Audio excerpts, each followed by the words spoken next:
Assalamualaikum warahmatullahi wabarakatuh. Selamat pagi Bapak Abdul Haris Faisal. Perkenalkan, nama saya Niti Setiawati.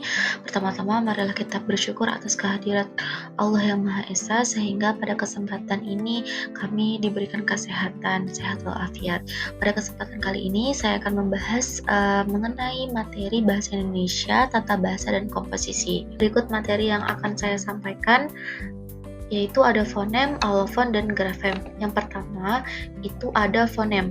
Fonem adalah bunyi terkecil yang dapat membedakan arti. Contohnya, dalam kata jahit dan jahat, yang membedakan dari kata tersebut yaitu bunyi I yang dilambangkan huruf I dan bunyi A yang dilambangkan dengan huruf A.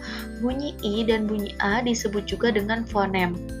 Mungkin istilah ini sedikit asing sebelumnya jika kita tidak mempelajari tata bahasa Indonesia, tapi sebetulnya ini sudah menjadi hubungan sehari-hari untuk berbicara dan menulis yang sederhana.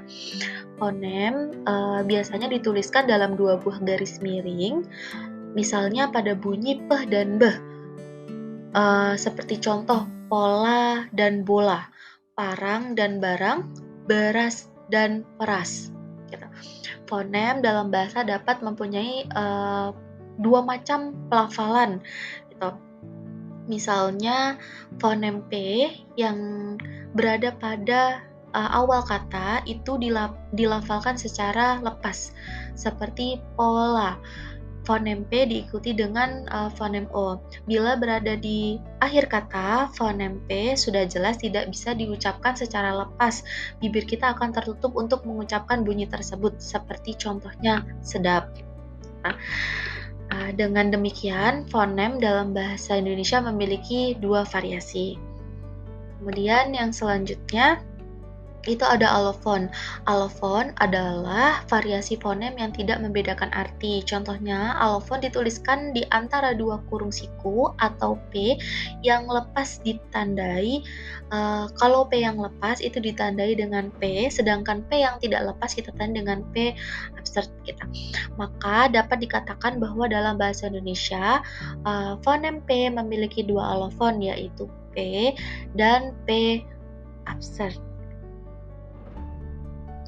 Kemudian yang ketiga, grafem.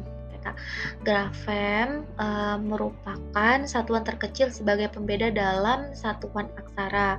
Jika fonem berbicara mengenai pembeda bunyi, sementara grafem berbicara mengenai huruf. Contoh lain tentang alofon itu yang lebih jelas mengenai bunyi pada vokal A. A itu ada A dan A yang lebar. Kemudian I dan I itu juga berbeda.